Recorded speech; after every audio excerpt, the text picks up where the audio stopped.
বাবুজি কি করছেন এসব? मजा लेता हूँ। সরেন সরেন।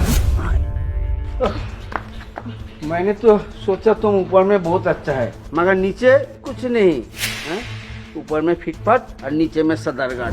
এই বিহারির বাচ্চা বিহারি, দেখ তোর কথা কিন্তু আমি বুঝতে পারতেছি। তুই কি মনে করছিস হ্যাঁ তোর সব কথা আমি না বুঝলেও কিছু কিছু কথা আমি বুঝি।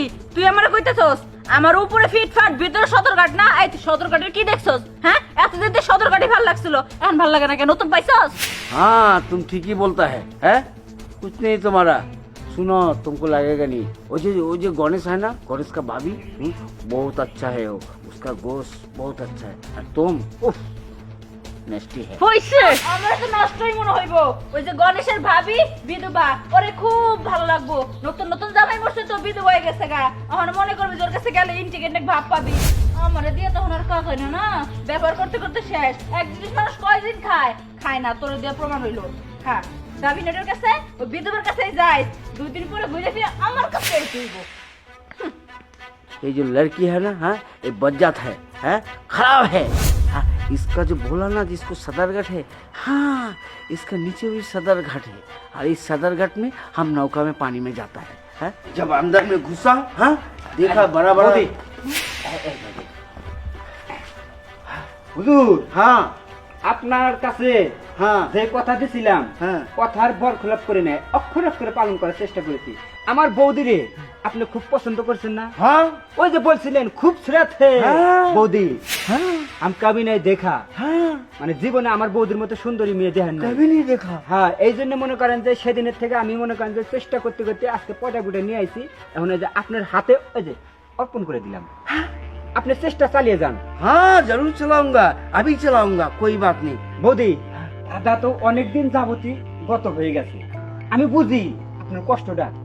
এই জন্য মনে করেন যে দাদার পরিবর্তে দাদার আসনে আজকের মতো তারে বসান, সমস্যা নেই। मैं हूँ ना। হাসরা হে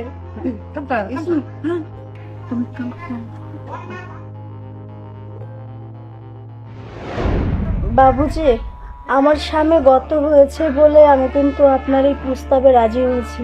আর তাই বলে কিন্তু বেশি কষ্ট দেন না, একটু আদর করুন।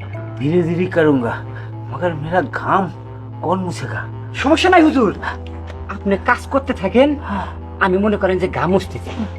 लो আমি এক কাম করি, হ্যাঁ। ছাগলের পাটার মতো মাথাটা ধরে থাকি, আপনি পিছন টান পেলতে থাকেন। आशा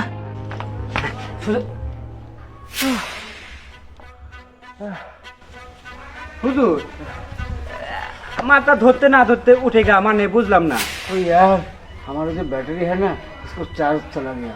এরকম ব্যবহার এরকম কথা হইলো? হ্যাঁ বৌদি কিছু মনে করেন না, আসলে আমি ভাবছিলাম যে দাদা ঠাকুর যেহেতু নাই এই গ্যাপটা হেরে দিয়ে ফিল আপ করবো, কিন্তু তা সম্ভব হলো না। ওই জন্য একটা ভাঙ্গা মেশিন নিয়ে আসছো আমার কাছে। এখন কি করা যাবো, বাংলা রেডিওর গানই শুনলেন।